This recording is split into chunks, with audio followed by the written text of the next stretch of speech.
I've noticed we're losing subscribers. Not the YouTube kind, but the kind that swore they'd be in my life forever. Funny how that works. One day you're surrounded by people who claim to love you, and the next, you're watching them walk away like you were just another phase in their lives. By the way, if you're here, do me a favor, subscribe. It's free, and unlike some people in my life, you won't regret sticking around. She wanted a break, then she came back screaming. I never imagined my 4-year relationship would come crashing down like this. I was ready to propose to Julie. We had built a life together, 3 years of sharing an apartment, our love for running, our weekend hikes, our inside jokes. I thought we were solid. But then, in September, something changed. Julie became distant, stressed. She spent more time alone. I tried not to overthink it. I trusted her. Then Mindy, her friend and coworker, messaged me. She wanted to meet in secret. My stomach dropped. What could she possibly have to say? When we met at a small cafe, her expression was serious. "Are things okay between you and Julie?" she asked. I told her I had noticed some changes but didn't know why. That's when she hit me with it. "Julie told me she's planning to leave you." My heart stopped. She assured me there was no one else. Julie just wasn't sure she wanted to marry me. She didn't want to be with me just because she was used to me. Mindy said she didn't want me to be blindsided, and honestly, I was grateful. But also devastated. I tried harder after that. More dates, more surprises, more effort. Maybe I could fix it. Maybe I could remind Julie why we were so good together. Mindy was there too, always checking in, giving me updates on what Julie was saying at work. Then, right before Thanksgiving, Julie dropped the bomb. "I love you, but I need a break. Just a month. I need to live alone and be sure I want to marry you." A month? After 4 years together? If she wasn't sure by now, would she ever be? We fought. Hard. And just like that, we were over. She found a new place. I kept our old apartment.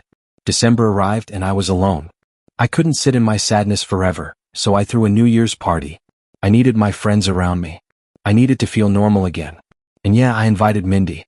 The night was a blur of laughter, drinks, and loud music. For the first time in weeks, I felt okay. Mindy stayed back to help me clean up. One moment we were laughing over the mess, and the next we were kissing. And then, well, one thing led to another. I felt guilty, but also relieved. Mindy was sweet, caring. She made me feel wanted. We started hanging out more. Almost every day. I wasn't over Julie, but I wasn't miserable anymore either. Then last Sunday morning, a loud banging at my door jolted us awake. I opened it to see Julie. Her face was twisted with fury, and she was yelling, accusing me. "You cheated on me." I stood there speechless. I stood there stunned as Julie screamed at me. Mindy, still in my apartment, looked just as shocked. Julie wasn't just mad, she was furious. "You cheated on me," she kept yelling. I didn't cheat. She was the one who left. She was the one who wanted space. And now she was standing at my door, acting like I had betrayed her? Then she turned on Mindy. "You manipulative, understand? You set this up." Julie's words hit like a slap. She claimed Mindy had been in her ear for months, planting doubts in her head, making her question our relationship. According to Julie, it was Mindy who had suggested she take a break, convincing her that she needed time alone to be sure about marriage. And when I didn't agree, Mindy supposedly told Julie that I was controlling, that I couldn't even handle 1 month apart. I turned to Mindy. "Is this true?" Mindy's face was calm. "I never told her to break up with you. I was just there for her, just like I was there for you." But now doubt was creeping in. Mindy had never really been close to me before the breakup. Then suddenly she was everywhere, comforting me, giving me updates on what Julie was saying, making sure I knew she was there for me. Was it all intentional? Julie wasn't backing down. She was playing both of us, she insisted. "She told you just enough to make you panic. Then she told me just enough to make me leave." I felt like my head was spinning. Had I been manipulated? Had Julie? Or was this just a mess of miscommunication and heartbreak? Julie wiped her eyes and took a deep breath. "I realized in these past few weeks that we belonged together. I was coming back to tell you that. But now I see you moved on in a week." Her voice cracked, and for the first time I saw pain instead of just anger. I wanted to believe her. But she was the one who walked away. And Mindy, whether she had good intentions or not, was the one who had been there for me when I felt like I had nothing left. Now I was stuck between them, not knowing who to trust. Had I thrown away a 4-year relationship for nothing? Or had I just escaped something that was never meant to last? 2 weeks had passed since that explosive morning when Julie stormed into my apartment, accusing me of cheating. 2 weeks of silence, guilt, and a constant gnawing question. Had I been played? The internet certainly thought so. After posting my story online, 3,000 strangers called me an idiot. Maybe I was. Maybe I wasn't. But they weren't the ones who had lived through it. They weren't the ones who had felt discarded after 4 years, who had spent months watching their relationship crumble in slow motion. I needed answers. I messaged Julie every single day. No response. I wasn't even sure if she had blocked me. Meanwhile, Mindy wouldn't stop reaching out, asking to meet, to talk. I finally gave in. I messaged Mindy, but I refused to see her. I wanted everything in writing. No more manipulation. No more twisting words. She admitted she knew about Julie's doubts long before the breakup. Julie had confided in her about her fears of marriage, fears rooted in watching her parents' rocky relationship. Mindy claimed she never told Julie to break up with me, only that she told me because she felt bad. But then she said something that stuck with me. The only reason Julie came back is because she's jealous that you're moving on. That hit differently. I didn't reply. I just said I needed time. And then, finally, Julie responded. I want to meet. She showed up at our old apartment on Saturday afternoon. She looked broken. Not angry this time. Just tired.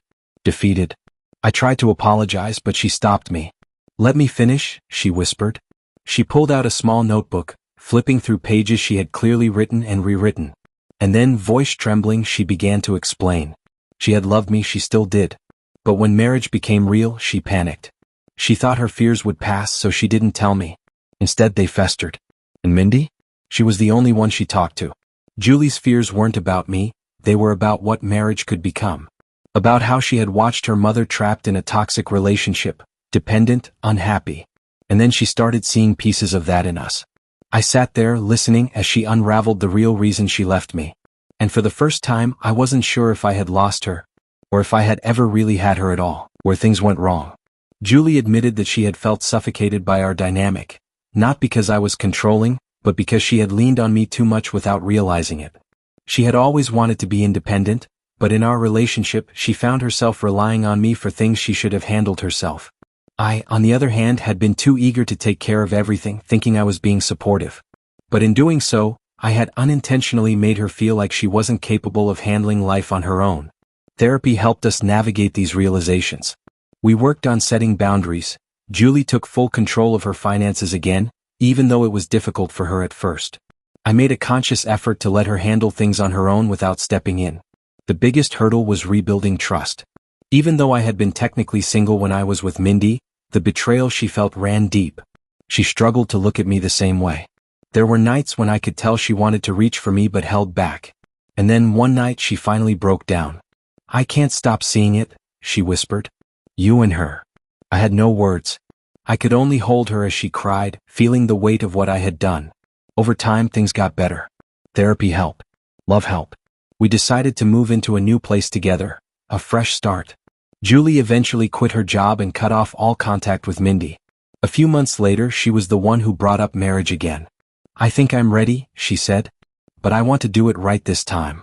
We got engaged on our own terms with no outside influences. No pressure, no fears, just the two of us choosing each other.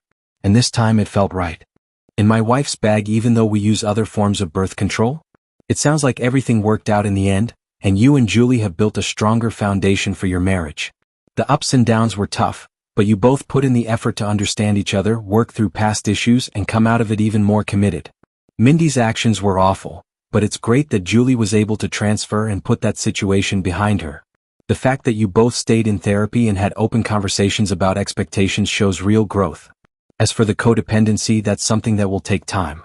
Julie has a therapist and you're both aware of the issue, which is a great start.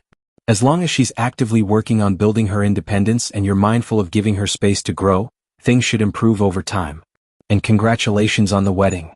It's amazing that after all of that, you two made it to the altar and had a beautiful celebration. Hopefully, in 25 years, this whole situation will just be a wild story to laugh about. How are you feeling now that everything has settled down?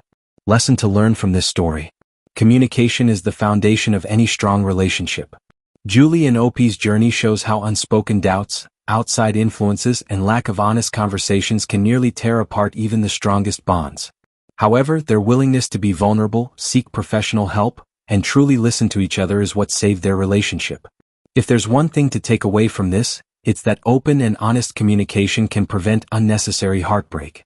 Never let doubts fester. Talk them out before they turn into regrets. Does this story resonate with you? Have you ever experienced a situation where lack of communication almost cost you something valuable? Share your thoughts in the comments. And don't forget to like, share, and subscribe if you found this story insightful. Let's keep the conversation going.